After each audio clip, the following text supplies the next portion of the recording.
and put them in vases all about the house. While she was outside, those horsemen rode up again in at the gate and right through the house, first white, then red, then black. Vasya remembered the three pairs of hands.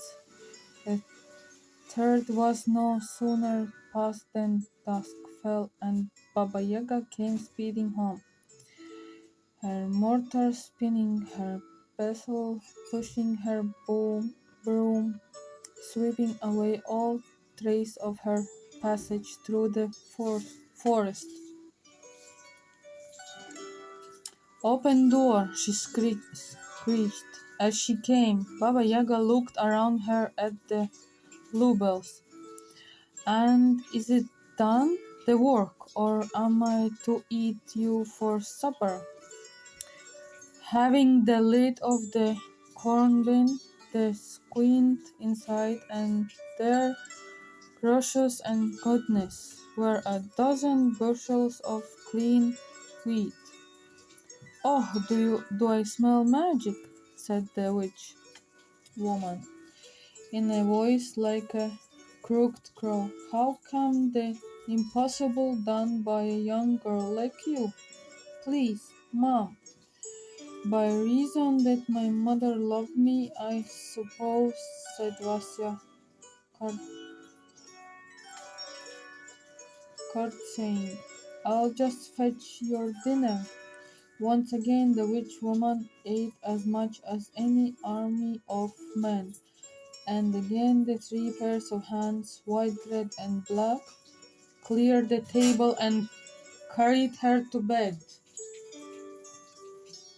"Tomorrow your job is to part the poppy seeds from the gravel," croaked a sleepy voice out of the darkness, "or I'll eat you." On the second day, Vasi's doll sorted the million poppy seeds in the seed bin from a million grains of grey gravel, while Vasi cooked a delicious vegetable stew for Old Witch. Again the horseman thundered through the gate, through the garden, through the house, white, red, and black.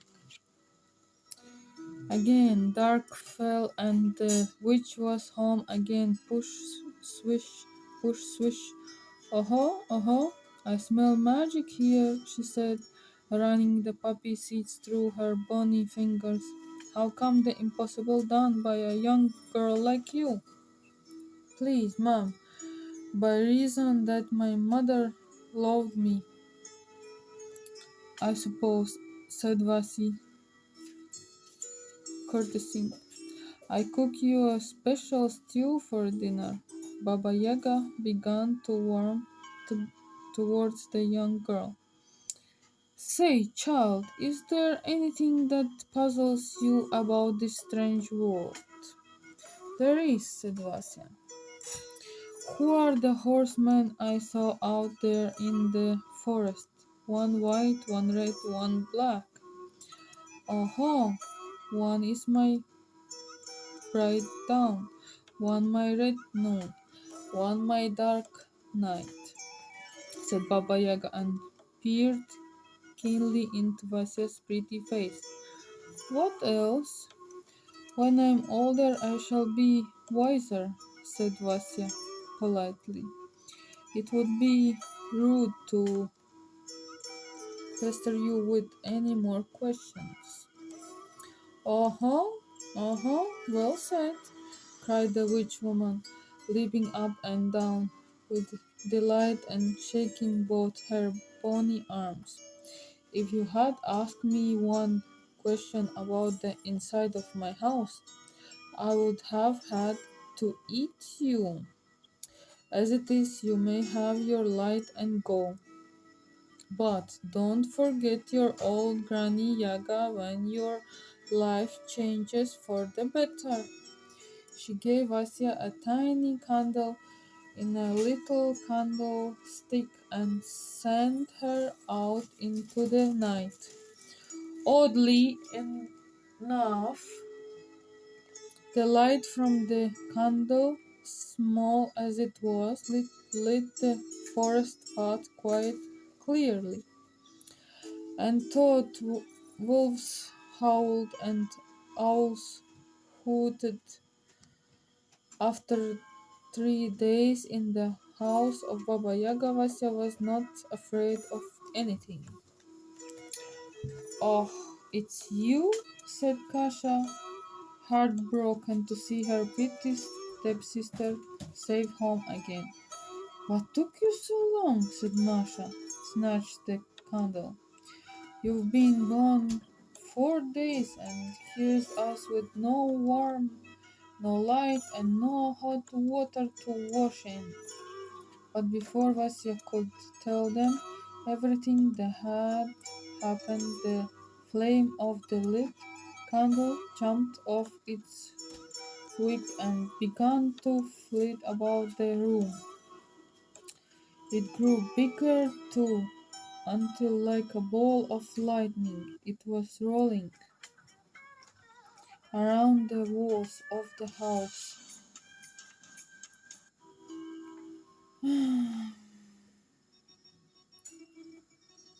It grew bigger too until, like a ball of lightning, it was rolling around the walls of the house, setting light to the curtains, the rugs, the bedding. Kasha, Masha, and their mother screamed and ran out of the house in their night clothes. Away they went through the forest, the flames splitting into three to chase them. Three roaring fireballs with lit.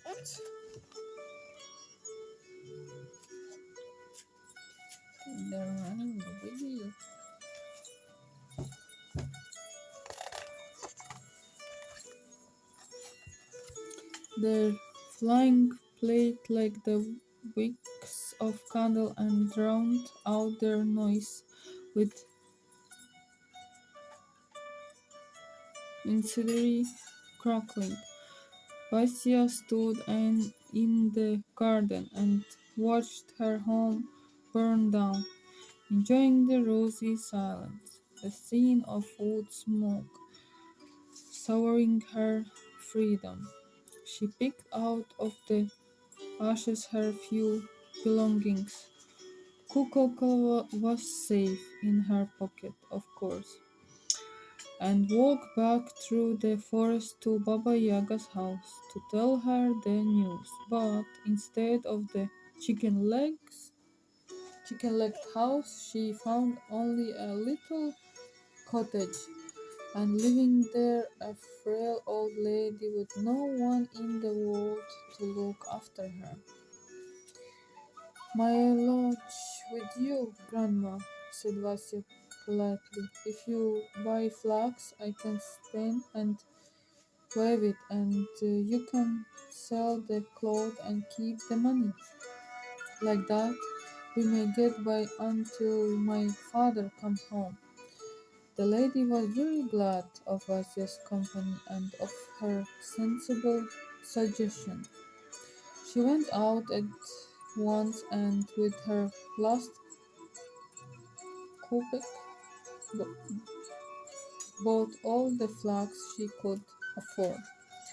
"Oh, Kukolka, doll dear," said Vasya when she had the flax in her lap, "share this last crust of mine, and then please help me spin my flax." This is the house. She found it. Kukolka nodded and nibbled, nibbled and nodded. And, of course, Kukulka spun the flax far finer than any human hands could do, so that when it was woven into cloth, there was no softer, finer woven piece of linen from Moscow to Petrograd. Petrograd. That's so difficult to read. Petrograd, в общем. I'll take it to the Tsar, cried the old lady. No one else in all Russia is good enough to wear such clothes on his back. So the linen was presented to the Tsar, and he rewarded the gift with gift of his own, saying, I have never seen cloth like it.